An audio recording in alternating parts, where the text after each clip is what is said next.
Steel City. Is everybody ready to go? Let's proclaim the greatest radio show.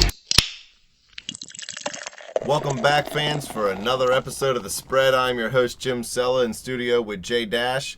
We got our Corked segment for you this week. We're going to talk about the Dodgers rookie Joc Pederson and Yasiel Puig. Puig is not a rookie. He's been in the league, 2-3 years now? Yeah, this is his third season, but he's still a young guy, 24 years old. Had some injury issues this year. Yeah, they just got him back. The Dodgers as a whole, they're 35-25, sitting in first place. Did that mostly without Puig. Currently on a 3-game win streak. They're 25-10 at home and just 10-15 on the road. Struggling. Terrible. They're third in the NL in runs scored with 269. Look at this. Leading the NL in runs, the Arizona Diamondbacks with 274, and then the Padres with 271. The D-backs haven't won 274 games in the last 10 years. Well, this has nothing to do with games. This is just runs. They didn't win 274 games this year. I know. Okay. Well, obviously you know. I hope you know that. Yeah. They won 275. You're dead wrong. The Dodgers rotation, at the top you got Greinke and Kershaw, so it looks pretty good. And Brett Anderson and Mike Bolsinger had pitched pretty well in the rotation for him this year, although I wouldn't trust it throughout the season. They already lost Brandon McCarthy and Hyun-Jin Ryu for the season. And then they have Carlos Frias at the back end of the rotation. They could get Beachy back sometime soon, but you could see them make a deal towards the deadline to bring in a couple pitchers. In fact, you're probably going to see that happen for sure. What if we deal Charlie Morton? I wouldn't deal Charlie Morton right now.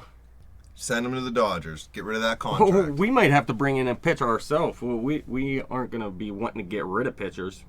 But offensively, like I said, they're third in the NL in runs. And it's come from a couple players. Adrian Gonzalez is one of the most consistent players in baseball. We all know that. He's hitting .318 this year with a .400 on base, 11 jacks, so he's been killing it. Howie Kendricks had a great season for him at second base. I believe his contract's up at the end of this year, though. Andre Ethier's having one of the best seasons of his career, really. He is hitting .287 right now with a .369 on base percentage. And really, they were trying to get rid of him in years past. This year, he's a big part of the team. Alex Guerrero stepped up big for him. He already has 10 home runs and 115 at-bats for him. Yasmani Grandal has been an excellent catcher for him. Jimmy Rollins has been the biggest disappointment offensively. He's hitting just .204 with a .267 on base. He does have 7 jacks, but that's just not acceptable. Although they did upgrade defensively from last season because they got rid of Hanley Ramirez. Hanley's in Boston now, right? Hanley is in Boston playing the outfield. And then they just traded their third baseman, Juan Uribe. Justin Turner is filling in for him right now, but they have Hector Olivera and Corey Seager in the minors who... Cuba? Is that who that is? Yeah, Olivera? Hector Olivera, yeah. He's going to be called up very soon, I believe. And then you got a lot of money. And then you got Carl Crawford and Scott Van Slyke on the DL. So there's 2 outfielders that aren't on your team right now. And one of the best hitters on this team all season has been Joc Pederson, the rookie. Now, a lot of people had questions coming into this season about him. They got rid of Matt Kemp so they could start him in center field. Right. And Matt Kemp's been a good player for him over the years. He did have a down year last year, though. But if you look, last year in the majors, Pederson did get 28 at-bats. He went 4 for 28. Just a 143 average, but he did have a 351 on base because he took 9 walks, although he did K 11 times in those 28 at-bats. So people were thinking he might struggle this season.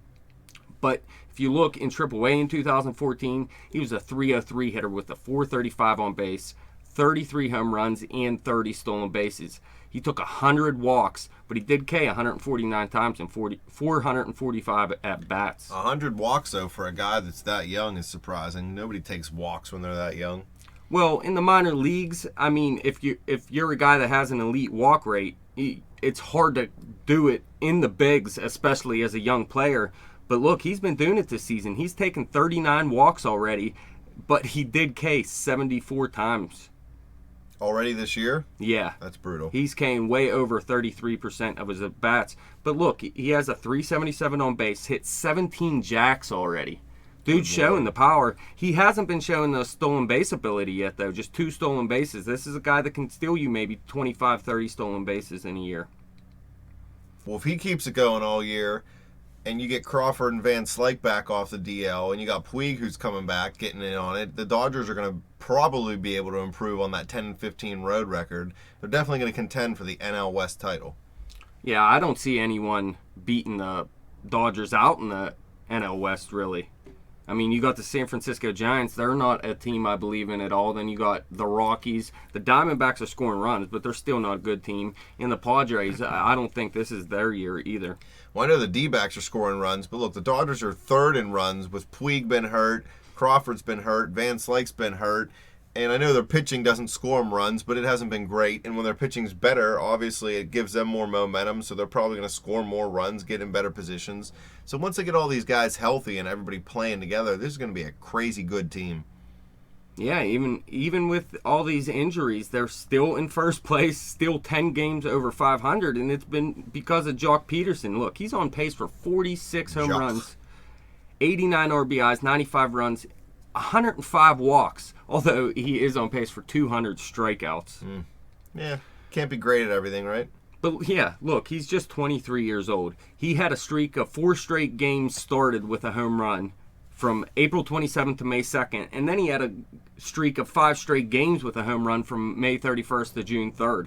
So this guy is sort of like a Pedro Alvarez. He gets real hot, and he can dominate for certain stretches.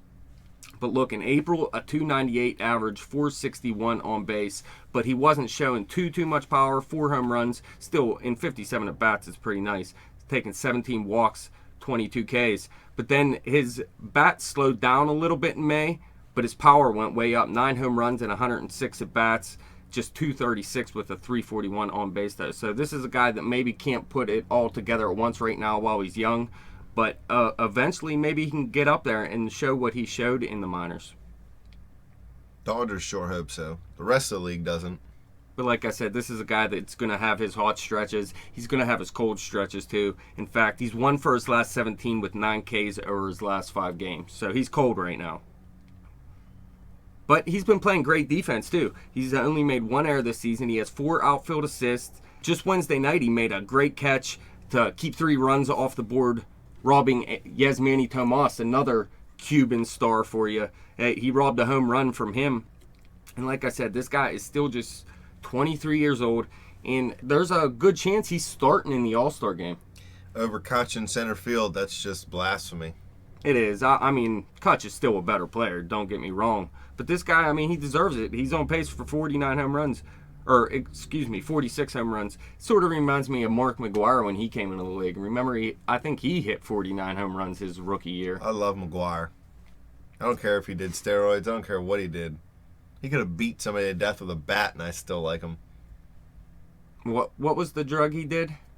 Well, I know he did steroids, but he said he did. Androstene or something like that. Like, I don't know. Yeah, and all these people went out and spent their money on his garbage when it did nothing. Did nothing. He just should have been buying steroids. Kept it in his locker so that it looked like that's what he did. He's smart. But like I said, the Dodgers have been killing it so far this year, and all without Puig pretty much. He only got 43 at-bats in April before going on the DL at the beginning of the season. He missed 5 games in that span, but he hit pretty well. 279 average, a 380 on base, 2 jacks, 4 RBIs, 4 runs, 5 walks, and 7 Ks. But then he hit the DL, he had those hamstring issues, and he missed 39 straight games on the DL. Yeah, when you got hamstring issues, though, for a guy that plays the way he does, you got to let it heal. He's kind of reckless out there on the field. And they need him, so they need him healthy. They don't want him an injury to linger for him all season long. Yeah. Since returning from the DL, he sat out 1 game, so that makes 45 games total he already missed this season. But since he did return, he's been on a tear. 9 for 15, 3 doubles, a jack, 4 RBIs, 5 runs, a walk, and 3 Ks. And Wednesday, he went 4 for 4 with a jack and 3 RBIs, scored the game-winning run in a 7-6 win. Well, it looks like the Dodgers did the right thing when it comes to both these guys. Pederson, they've really developed him. He's come along playing great. He's going to be the starting center fielder most likely in the All-Star game. They were smart to keep Puig out the 39 games. At the beginning of the year in baseball, it's weird to say this, but the games don't mean as much. I mean, they mean because you don't want to lose them, obviously. But you want Puig there going into the playoffs. You don't want him sitting 39 games and then the playoffs starting. So resting him now, he had the offseason to rest, get him ready. It's not even the All-Star break yet, so give this guy time. He's on fire since coming back. They're going to put themselves in position to contend for the best record in the NL. Yeah, I wouldn't say the games don't mean anything, but a lot of teams are still trying to figure out their best roster, their best rotation, their best bullpen. So there's some time to figure things out before you get later in the season, and it really comes down to must-win games. I mean, after the first month or two of the season, there's still barely any teams even above 500. Yeah. The good teams even haven't even separated themselves yet. And the teams that usually are way above 500 usually fall off later a little bit anyways. But you're right, they need this guy. I mean, just look, last season he scored 92 runs for him. He still really hasn't broken out in the power department. He hasn't hit 20 home runs yet. He had 19 in 2013 and 16 in 2014. But he's a career 309 hitter with a 389 on base. This guy is all over the bases, and he's just 24 years old. So he can still grow into being a better hitter as well. Now that they got Pederson and Puig healthy, I really want to see what this outfield can do. Once they get maybe Crawford or Van Slyke back, now I'm not going to say they compare to the Pirates as a 1, 2, 3, because the Pirates have the 3 best outfielders in baseball as a whole, if you ask me. But these two right here can hold their own as 2 of the best outfielders in baseball, I believe, and make the Dodgers outfield one of the best. But so far, for your sake, you better hope they're wrong, because they're going to beat the Buccos. Well, if they play them in the playoffs, they very well could, but I'll take the Pirates rotation over the Dodgers right now. We'll have to see what happens at the deadline. But so far in 2015, Puig is killing it now. 362 average, 439 on base, 3 jacks and 58 at bats, just 10 Ks, taking 6 walks already. So I look for him to keep improving. He's, like I said, him and Pederson just 23 and 24 years old. So I expect this outfield to be good for a very long time. Well, that's it. Thanks, Dash, for coming in. Thank you, fans, for listening. You guys can follow us on Twitter at bet_the_spread. You can follow me on Twitter at betjimthewin. Check out the website at thespreadnews.simplesite.com. Like us on Facebook and click subscribe on that YouTube channel.